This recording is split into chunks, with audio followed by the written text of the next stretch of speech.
ازيكم عاملين ايه؟ في مره كنا رايحين مطعم، قعدنا اكلنا فيه بس واحنا معديين كده بعد ما الاكل والاوردر بتاعنا جهز شمينا ريحه اكل حلوه خالص في مطعم تاني. فاحنا كنا اكلنا اوريدي فاهمين، بس عارف انت لما بتحس ان في ريحه اكل كده دخلت وحاسس انك لا انا عايز الاكل ده. فاحنا النهارده رايحين نجرب ايه الاكل ده، فهنشوف ايه يعني ايه طعمه. هو في المدينه، يعني احنا حاليا في المدينه، هنشوف طعم الاكل عامل ازاي، هل الريحه فعلا تستحق ان الواحد يجربها ولا لا. فنروح انا وماريو نجرب الموضوع ده ونقول لكم راينا. ازيكم عاملين ايه؟ حبيت ان انا اسلم عليكم بعد ما مريم سلمت عليكم واقول لكم ان احنا النهارده حابين ان احنا نجرب مطعم في روسيا. طبعا المطعم ده من المطاعم طبعا اللي هي تبع المقاطعه، اللي هي ملهاش دعوه بالحاجات اللي هي مقاطعه وكده، يعني ينفع ان احنا نروحه. هو مطعم روسي. احنا بصراحه يعني قرينا الاسم بسرعه ومشينا ساعتها. احنا رايحين المطعم ده على الريحه، يعني احنا عدينا من قدامه كانت ريحه الاكل حلوه. لكن احنا بقى لو الفيديو ده نزل اعرف ان الاكل هناك كان رخيص وفي المتناول ان احنا نقدر نشتريه وناكله. او لو الفيديو برضو نزل ممكن ان احنا الاكل كان غالي بس احنا اشترينا ازازه ميه وحبينا ان احنا نكمل معاكم الفيديو. لو غالي بقى الفيديو ده مش هينزل، فانتظروا معانا نشوف الدنيا عامله ازاي هناك، الاسعار عامله ازاي، الاكل عامل ازاي. هنصور لكم المول واحنا داخلين بقدر الامكان، نحاول نصور المول بس عشان احنا بنكون يعني ايه خجولين شويه ان احنا نصور نفسينا وكده هو يعني، والناس رايحه جايه، ولكن يعني بنحاول ان احنا نعمل اللي نقدر عليه بقدر المستطاع. دلوقتي هنقفل الكاميرا، هنروح على المول وهنرجع لكم مره تانية. قلنا يا جماعه المول اهو، ادينا داخلين ماشيين ناحيه السلم اهو، يعني خلاص ندخل. احنا في الباركينج اريا، ادينا اهو داخلين. ممكن اوريكم سوري، ممكن اوريكم المول، اديكم صوره ليه كده. وهنا يا جماعه المول، ممكن لو انتوا شايفينه كده، شايفين احنا بس هنطلع السلالم اهيت، وهحاول اوريكم المول كله على قدر الامكان. يعني دي مثلا الماركات اللي بتكون جوه المول. سبورت ماستر محل رياضي، ديسكمير محل روسي للاطفال، صن لايت تبع الذهب، كوسناتوشكا اللي صورنا فيه قبل كده فيديو اكل، ام فيديو ده تبع الالكترونيات وكده. هنا ده كافيه الناس بتاكل عادي يعني، ده كافيه. وهنا ده مول اسمه اورا. ده المول بقى اللي هو مكتوب بالروسي هناك اورا، مش عارفه ان انكم تكونوا شايفينه. يس اورا. وهنا في مكان للاطفال لو عايزين يلعبوا برضو موجود هناك. وهنا الساحه المتاحه، يعني ممكن اوريها لكم، تقعد ببلاش عادي يعني. وهنا ده مدخل المول، وهنا ده خليكم معانا بقى لغايه ما ندخل. وهنا واحنا بقى دي داخلين من مبنى المول، هدينا هندخل دلوقتي، فخليكم معانا. دلوقتي احنا دخلنا مول اورا. بحاول ان انا بقدر الامكان اعمل نفسي مش مكسوف ان انا بصور عادي يعني. فهنوري لكم المول. هنا يعني في اكسسوارات بتتباع تقريبا في المكان ده. ده كله اكسسوارات والناس بتقيس الاكسسوارات اهو. احنا حبينا ان احنا ما نطلعش عن طريق الاسانسير، حبينا نطلع بالسلم الكهرباء عشان خاطر تبقى يعني تجربة في الفيديو يعني ممتعة شوية. فهنا هنطلع السلم الكهرباء وفي برضه اسانسير. مش عارف لو الكهرباء قطعت هنطلع زي ما كنا نطلع السلم الكهرباء بس على رجلينا تقريبا. دور ارضي هنا كمان بيكون في جراج عشان الناس اللي معاها عربيات. والمول هنا تقريبا 4 أو 5 ادوار. فادينا طالعين على السلم وهنشوف المكان اللي احنا هنروحه ونصور لكم الدنيا. هنا بيكون في عبارة عن الاي تي ام عشان خاطر الناس اللي بتسحب فلوسها وكده. هنا ناس بتبيع موبايلات. هنا برضو بيكون في لبس بيتباع، مول عادي زي مثلا مصر في القاهرة يعني. فاحنا هنطلع للفود كورت في الدور الاخير، فخليكم معانا وهنشوف الدنيا فيها ايه. دلوقتي احنا طالعين على الدور اللي بعده. حبيت ان انا بقى يعني اصور لكم نفسي بقى، يعني اكيد انتوا توحشتوني، فحبيت ان انا اصور لكم نفسي يعني. ماسك الكاميرا كل الناس عماله تبص بس بحاول ان انا اجي على نفسي، يعني ان انا اعمل نفسي مش مكسوف ولا حاجه. ده الدور الثالث تقريبا من ساعه ما دخلنا. هنا ده الدور الثالث، ناس بتبيع نظارات شنط عادي يعني. مش كل المحلات هنا غاليه ومش كل المحلات رخيصه. فهنا المطاعم مكتوب برجر كينج، ملناش دعوه ببرجر كينج طبعا، بس انا بوريكم ان احنا الدور الاخير هو اللي بيكون غالبا الفود كورت. فادينا طالعين وهنشوف الدنيا فيها ايه. احنا رايحين على مطعم معين، هنشوف الدنيا المنيو ماشي ازاي، الكلام فيه زي ما قلت لكم. لو الدنيا تمام هتلاقي الفيديو نزل ان احنا قدرنا ان احنا ناكل في مطعم او ان احنا نشتري ميه على الاقل. لو الفيديو ما نزلش فخلاص يعني هتعرف من فين ان احنا كنا هناك وما كناش ومشينا يعني، فاهم. هنا يعني في زي سينما وبيكون في الالعاب اللي هي ال 3 دي او 4 دي، حاجات انا ما حضرتهاش ما اعرفش يعني، بنتي ادرى يعني منها، تبقى تقول لكم في فيديو من فيديوهات الالعاب دي. هنا طبعا بتلاقي الفود كورت، في ناس هنا قاعده بتاكل، بيكون في مطاعم كتير، في ناس قاعده هنا. ده كله بيكون شير زون، يعني الناس بتقعد ان هي تاكل ايا كان الاكل مش شارينه من انهي مطعم. مفيش يعني مطعم مستحجر مكان معين، الا بقى المطاعم التانية هي ساعات بتكون مستحجره. ده روستكس، كان كي اف سي وقلب روستكس، فاحنا نقدر ناكل منه لان هو مش كي اف سي، فقشطه يعني عادي الدنيا. فاحنا هنا هنروح على المطعم اللي احنا عايزينه وهنشوف الدنيا فيها ايه. واخيرا وصلنا عند المطعم اللي احنا عايزين ندخله، باين عليه مكان فخم، واحنا اصلا يعني اكيد احنا كلنا ناس فخمه فندخل اماكن فخمه زينا. فهنشوف دلوقتي ونستكشف. انا مش عارف هتشموا ريحه معايا ولا لا، ولكن الدنيا تمام. ده المطبخ يعني احنا ممكن ناخد من هنا ونجري، هنشوف الدنيا فيها ايه. وهنا ده العيش بتاعهم، عيش جميل شكله جميل، فخليكم متابعين معانا وهنشوف الدنيا فيها ايه. ده طبعا مش مطعم روسي، ده مطعم اوزبكستاني او طاجيكستاني، حتى الناس اللي جوه يعني مش روس. فهندخل ونشوف الدنيا فيها ايه وتابعوا معانا. انا دلوقتي هوريكم الحمام قبل ما ندخل على المطعم. حبيتنا ادخل حمام عادي، انا بني ادم عايز ادخل حمام. فبص الحمام الدخله بتاعته عامله ازاي. هنا داخل على يعني ايه، داخل على جنينه او داخل على بارك، مش داخل على حمام كراسي. الدنيا حلوه خالص. هنا الحمامات للرجاله لوحديها والستات لوحديها. فهنا ده الحمام، هدخل الحمام وارجع تاني يعني. بس حبيت بقى ان انا اوريكم الحمام، مرايات كهرباء وانوار، الدنيا جميله خالص. هاي فكله زي الفل يعني. فهندخل الحمام دلوقتي وارجع لكم مره تانيه، مش هندخل زياده عن كده يعني. تمام. اللي انا حبيت اصور في الحمام ان هنا في حاجات خضراء، ولكن انا استغربت البتاعه دي يعني، دي اصلا شفافه. فصباح الفل، انتوا عاملينها دي ليه اصلا يعني؟ كنت حشتها يا جدع على طول. هنا طبعا بنطلع لازم نغسل ايدينا. بعد ما نغسل ايدينا في هنا تهوية، الدنيا كلها تمام. بعد كده نطلع عشان خاطر اروح على المطعم ونجرب معه. وهنا الحمامات مش بس الرجال او ستات، لا كمان بيكونوا مراعيين ذوي الاحتياجات الخاصة والامهات اللي هي عايزة تغير لابنها يعني. بص معايا كده، هنا بتلاقي حمام موجود لذوي الاحتياجات الخاصة موجود اهو. وهنا لو مثلا في عايزة ان هي تغير لابنها، فهنا بيحطوا اللي هو يعني اماكن خاصة للامهات اللي عايزة تغير لعيالها، مثلا عايزة تغير هدوم، عايزة تغير بامبرز وهكذا. فدي حاجة تحترم بصراحة.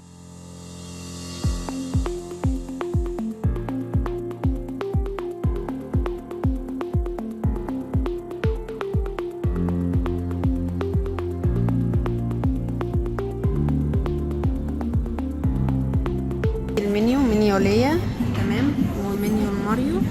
هنا عشان الاطفال جابوا لنا قلم وحاجه يلون فيها، لا حلوه خالص، حاجه يلون فيها عشان معانا طفل. طبعا جابوا لنا كرسي الاطفال، فهي حاجه كده ايه فخمه يعني. شايفين دي بتكون تقديم من المطعم كهديه يعني، بيرحبوا بيك، ده الويلكم بتاعهم يعني. الصوص هنا والعيش، حبيت بصراحه يعني. ماريو ده صوص ايه بقى؟ ده صوص الكيكو بيكو. طبعا احنا هو طعمه حلو تمام وكل حاجه، بس ما تسألنيش هو ده. بس فعلا ما تسالنيش ايه هو الصوص ده. طعمه حلو خالص، بس انا مش عارفه هو صوص ايه. احنا ممكن نبقى نسال او نبقى نشوف في المنيو ده صوص ايه يعني. ما تخلصت العيش لو سمحت. ايه رايك يا ماريو في المطعم؟ هو مطعم جميل، كقعدة جميلة، كبدارة هدية مدينها لنا تمام، كمنيو شكله جميل كان، لكن كأسعار يعني في العالي خالص يعني. ولكن هنا الناس جميلة، الناس نظيفة جدا.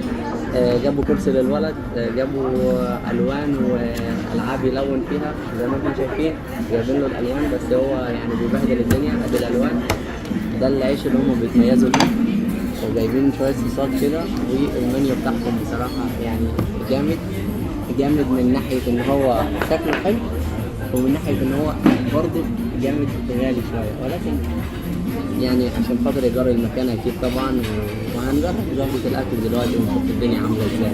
هو اعتقد ان المطعم مش روسي، طاجيكي او هو اوزبك. اوزبكستاني، لان اول حاجه الاكل كله حلال، يعني هي حتى لما دخلت بتقول ان المشروبات غير كحوليه، فده يدي لك انطباع ان هنا هم بيحترموا يا ابني هات يا ابني نوع، ان هم بيحترموا الحاجات اللي هي الحلال. تاني حاجة هم كل اللي عندهم رومي، فراخ، لحمة، ما عندهمش أي حاجة تخص البورك أو الخنازير، فدي حاجة كويسة. المشروبات بيقول لك إن هي مش كحولية، حتى لو هم عندهم مشروبات كحولية فهو بيعرفك الحاجة قبل ما أنت تطلبها. فبصراحة تجربة تستحق إن إحنا ممكن نجربها مرة تانية، ولكن نستنى الأكل، نجرب الأول طعم الأكل ونشوف الدنيا أحسن.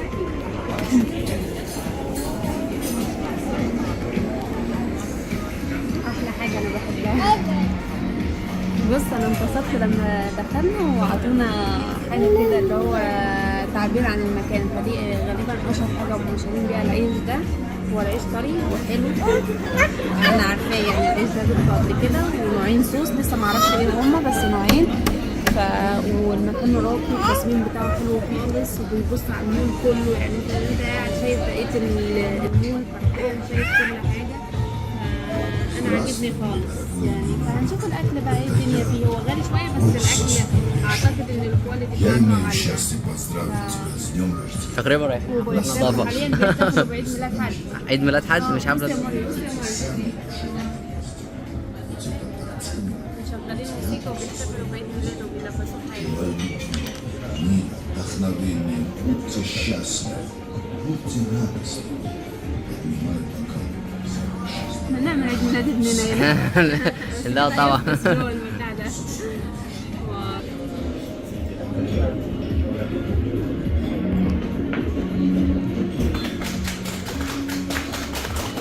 الدنيا مراجلين.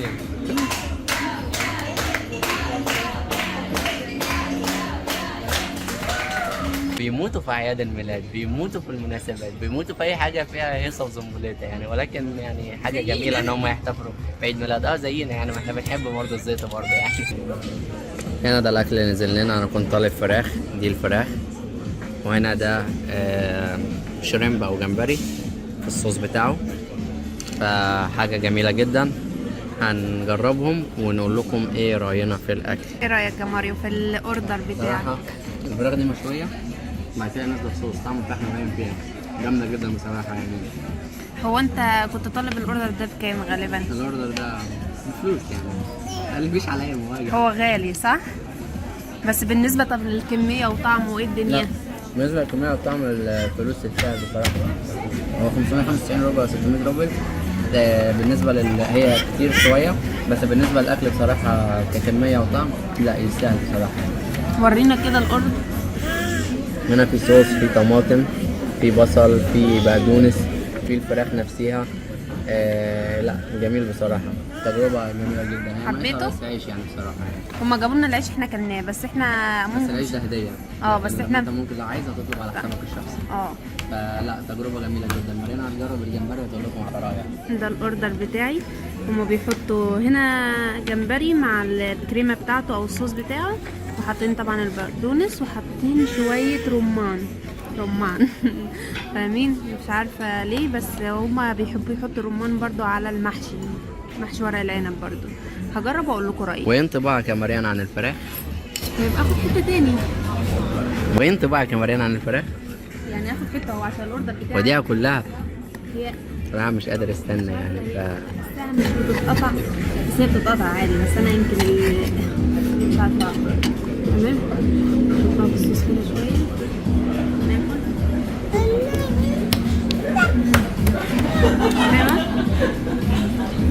هي مشويه فعلا زي ما انت قلت، فيها ريحه التدخين الفحم. تمام. والفراخ ماسكه نفسها. تمام. هو الصوص بالنسبه لي خفيف شويه، بحب انه يكون اتقل سنه، بس ده بالنسبه لي عشان مصريه وبنحب حاجات اللي هي مسبكه وكده. لكن هو هنا حتى فيه توم، فيه بصل، فيه طماطم، غالبا فيه فلفل برضو او حاجه زي كده، وطعمه حلو خالص يعني. انا دقته حلو، انا عجبني. كم من 10؟ 8.5 من 10 عشان السعر بس. بص ده صوص طعمه، الصوص واخد من طعم الجمبري نفسه وطعم الكريمة، فعامل ميكس رهيب ومفيش التوابل الكتيرة اللي هي مريانة مكسوفة تعلي صوتها غير تقريبا. طعم لا يعني هو بقول لك ان الصوص واخد من طعم الجمبري وطعم الكريمة حلو، يعني مستخدمين كريمة نوع حلو تمام. والجمبري يعني في كذا واحدة، يعني 4 6 8 9 و10. والصوص اي نعم مش كتير بس هو على قد عدد الجمبري اللي موجود بس، ومش مستخدمين مثلا ايه اي بهارات يعني تضيع طعم الجمبري، لا حلو خالص. اما الجمبري بقى خلونا ندوق.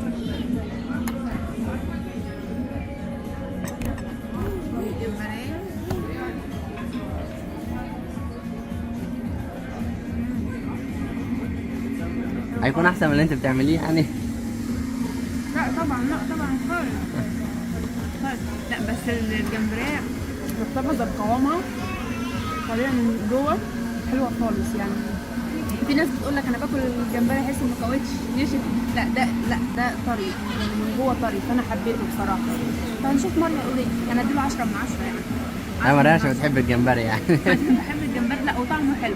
هو سعره ايوه غالي برضو بس عموما الحاجات البحريه يعني غاليه، بس هي هنا مش غاليه قوي، بس يعني 9 من 10 تمام. كان 10 من 10 هيغير رايك ده. ماشي. دلوقتي ماريو هيقيم لنا ونشوف، شكله مش عاجبه. تصدق انا ما دقتش الرمان، فانت قول لنا رايك. دي جبنه دي ولا ايه؟ هنشوف مش عاجبك؟ مش عارف اقول طعمه ايه بصراحه، يعني مش وحش مش حلو. ممكن عشان اكون انا كنت باكل حاجه تانية قبلها مش عارف. غالبا عشان انت واكل فراخ، اكلت فراخ مش عارف. وكده. هو كصوص حلو او مش حلو يعني، طعمه كويس او مش كويس. لا، مش عارف بجد. هو طعمه حلو عادي يعني، بس انا مش عارف ده طعم ايه يعني، مش عارف اطلع الطعم ده توم ولا زبادي ولا مش عارف. مش عارف هي تاني. طب اجرب الجمبري. طب هي الجمبريه جوسي ولا مش جوسي؟ لا حلو جوسي. الجمبريه جوسي مش كاوتش زي ما بنقول كده. ايه الجمبري الكوتش ده؟ لا جميل بصراحه يعني، الميكس كله على بعض جميل. الجمبري طعمه واضح، ما حاطينش الاضافات اللي تضيع طعم الجمبري. هو الجمبريه هي مش كبيره، ده حجمها وسط كويسه على ده فكره. يكون بسبب ان هم عايزين ان هم يخلوا الشكل بتاع الاكل كويس او الصوص يتشرب جوه الجمبري. لا طعمه جميل، بس انا بصراحه اديله 7 من 10. ليه 7 من 10؟ اولا سعره غالي، ثانيا الصوص ده انا مش عارف بحسه غريب شويه، لكن مع الجمبري متناسق. دي كانت تجربتنا في المطعم بتاع النهارده. اتمنى التجربه تكون عجبتكم. مش هنعرف نكمل الفيديو للاسف عشان خاطر احنا في مشوار لازم نعمله، مش عارفين نتكلم براحتنا، ولكن ان شاء الله هنشارك معاكم فيديوهات تانية كتير. ما تنساش تعمل لايك على الفيديو واشتراك وشير هنا وشير هنا يا صاحبي، وشوف فيديوهات الشرطه هتعجبك. وسلام. يا جماعه احنا بعد ما خلصنا فهم شافوا معانا ابننا بعتوا له الكاندي ديت، فحاجه حلوه خالص يعني ناس محترمه جدا. بس احنا كده خلصنا معاكم فيديو النهارده، نشوفكم في فيديو تاني على خير. وده المول، واحنا هنا من فوق خالص، من على المول من فوق شايفين هنا يعني الادوار الاوليه كده. انا بخاف من المرتفعات بس هو هنا وادي كده يعني احنا جوه المول، بس مستنيين الاسانسير يجي